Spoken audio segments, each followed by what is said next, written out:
Hello, my name is Randy Higgins and I am a Senior Support Engineer for Microsoft. In this session, we will be covering the basic steps needed to configure RMS 2.0 CU5 with Microsoft Dynamics Online Payment Services. Today, we will go over the learning objectives, set up prerequisites, configuring RMS to use Dynamics Online, creating a system user account, and then we'll recap what we learned. There are two main steps to configure RMS with Dynamics Online. At the end of this session, you should be able to configure RMS to use Dynamics Online and create the linked system user account in Dynamics Online. Let's first cover the prerequisites for this configuration. First, this session is based on the new feature enhancement to the Dynamics Online option in RMS CU5. In order to follow this presentation steps, you will need to have CU5 installed. This session also assumes that you have already gone through the steps to create and activate a Dynamics Online payment service. We also do need to have an administrative access to the payment service in Dynamics Online Customer Portal so that we can properly apply an update to the service. Lastly, and one of the most important, if there is an existing payment provider configured within RMS, you will want to settle all current credit card transactions prior to configuring the Dynamics Online Gateway. This avoids settlement issues of those older transactions. Let's take a look at configuring RMS to use Dynamics Online. The steps to configure RMS are normally performed by the customer. As previously stated, the configuration that I will be demoing will be on the RMS 2.0 CU5 update, which provides you with an updated integration to Dynamics Online. Previous versions of RMS will have a slightly different setup option for connecting to Dynamics Online. Let's go ahead and take a look at the demo. So let's go ahead and launch Store Operations Administrator. And we want to connect to our database.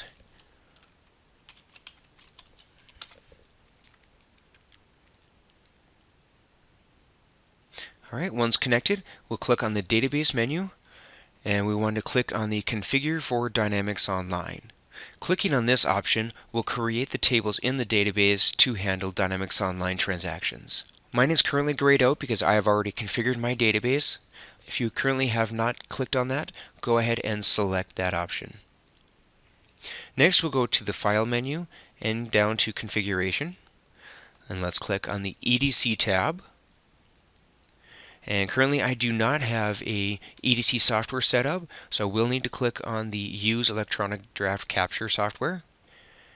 And on the EDC software, the Dynamics Online option is called the Payment Connector. So go ahead and select that. And then we want to click on the Advanced Options. In this window, we will configure the Dynamics Online Payment Services.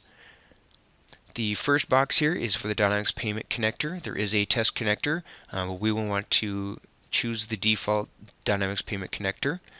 Test mode is if we want to enter into test mode, we will leave that as false. The terminal ID is provided by your payment provider. If you have that merchant information sheet, you will want to enter in the terminal ID that was provided. The assembly name, we will accept the default here. Merchant account ID, once again, this is provided by your payment provider. If you would enter the merchant ID that has been provided to you. The service account ID, we will need to obtain that in Dynamics Online in our next steps. We will leave that blank for the moment. The Microsoft account, this is the administrative account that has access to the Dynamics Online service.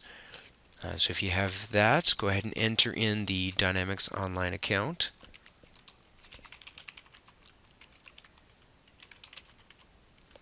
The next field is the environment. We will leave this as the default, which is set to prod. Even if you are in test mode, this is always left as prod. The public key, we will need to enter this in a later step for our system user. If you want, you can go ahead and highlight and copy that for now. The portal, we will accept that default. The same with the supported currencies and the supported payment methods. We will leave those as the default. So we will come back to this window, so go ahead and leave this open. But for now, that is all we need to put into the configuration. We will actually move on to our next steps, which is for creating a system user account. The system user account that we'll be creating is linked to RMS in a way that we use the public key. So let's go ahead and take a look at setting this up. So first we'll need to go out to the Dynamics Online website. Let's go ahead and launch an internet browser, and let's go to http://www.dynamicsonline.com. And we do want to log into the customer portal. So we go ahead and click on the For Customers button. And we want to click Sign In. We will go ahead and enter our administrative credentials.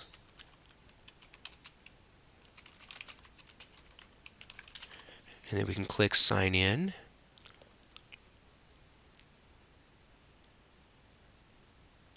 That will open up our dashboard. And what we need to do is create that system user. So on the left-hand side under the in the navigation pane, go ahead and click on User Management. This will bring up a list of our current users, and as we can see, here is our administrative account. We will need to click on New System User. Now normally what I do as far as the system user is I do give it a location name or some type of name that I can familiarize myself with which store this will be associated to if I do have more than one store.